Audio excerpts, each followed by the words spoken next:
Good afternoon. I hope you all enjoyed your lunch. This is the final lap of today's conference. This is the free speech afternoon. We're going to have a flash talk followed by a panel moderated by my colleague, John Samples. But before that, we are going to have a brief presentation from Alan Dickerson, who is the legal director of the Institute for Free Speech. I hope you'll all join me in welcoming him.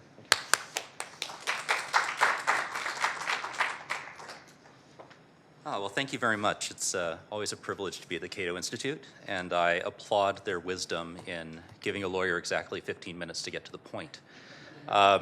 So I want to start by just sort of going over the name of this. We're, of course, talking about online ad regulation, necessary or a danger to free speech.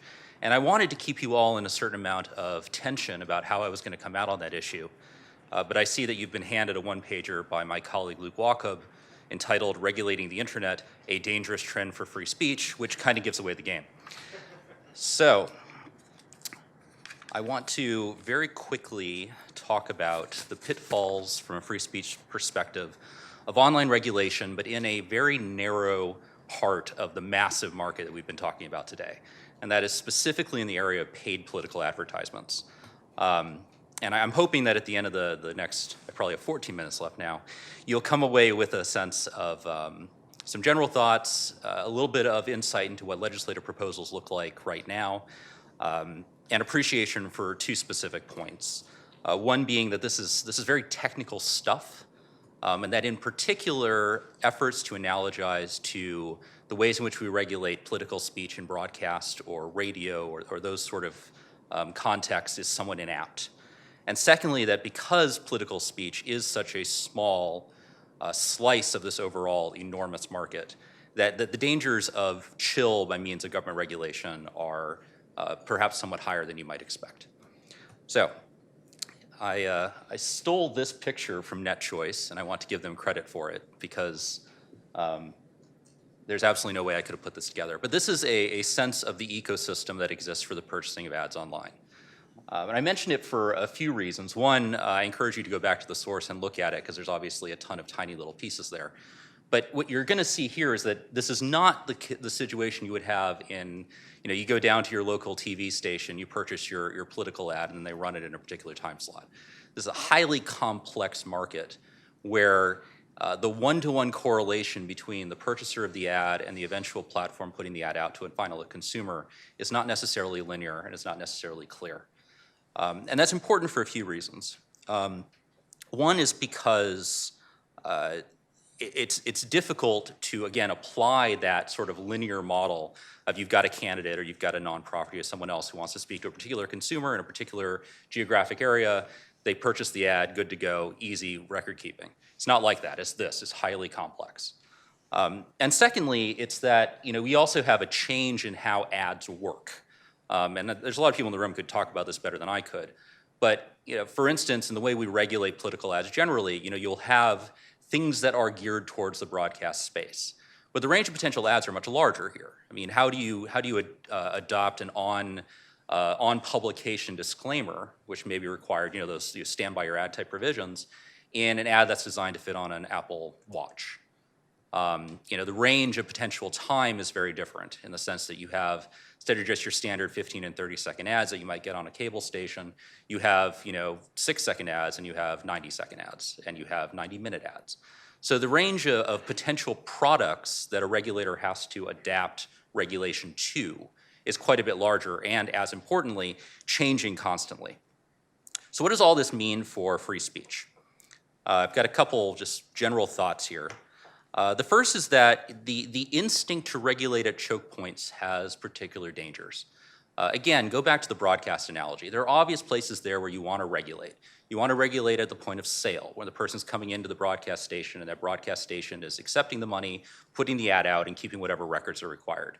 Well, as we saw in the previous slide, that's harder here, because the connection between that original purchase by the person who wants to do the speaking and the eventual seeing of the ad by the person to whom one is communicating is not necessarily direct. There's not necessarily that meeting of the minds.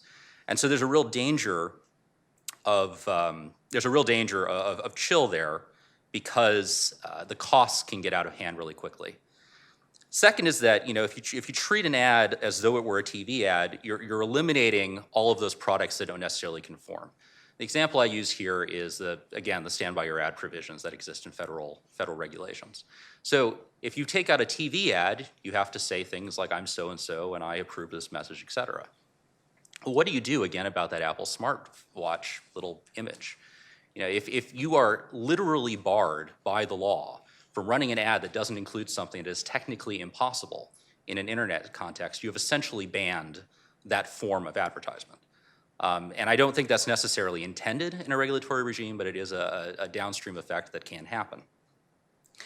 And similarly, and I think this is really the crux of what I'm hoping you'll take away from this, is that there's a real danger of chill. And by chill, what I mean is the ways in which government action will lessen the amount of speech out there in the market, not necessarily by banning it, not necessarily by directly taxing it or creating a licensing regime or doing any of the sort of direct things we think about as censorship, but by creating subtle and insidious costs that make the speech simply not worth it. And that's especially dangerous here because of the amounts of money that are involved in two senses. One, if you're Google and you're dealing with untold billions of dollars in ad revenue over a 10-year period or over a 4-year election cycle for the presidency, this is a drop in the bucket. And if the regulatory requirements for accepting these ads outweigh that economic gain to your corporation, you're just not going to take the ads.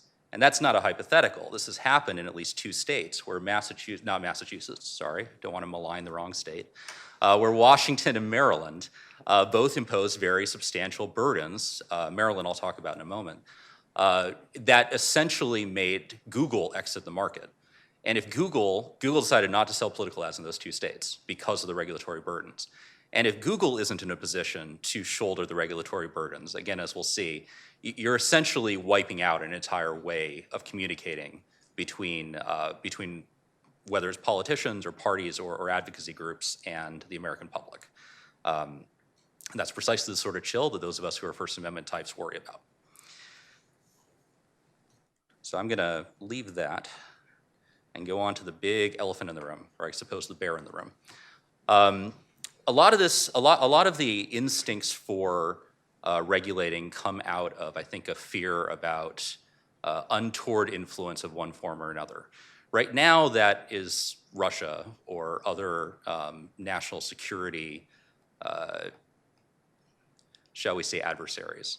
I think they call them near-peer adversaries if you read the national security strategy.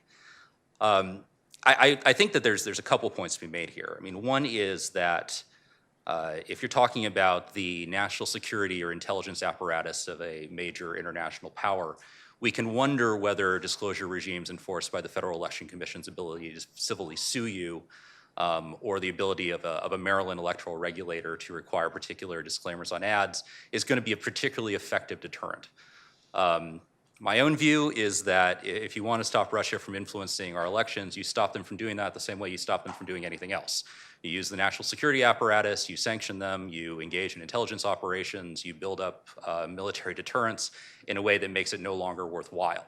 Because the alternative, regulation at deeply granular levels of political speech, has real effects on Americans' ability to speak with each other that are out of proportion to the advantages from a national security standpoint.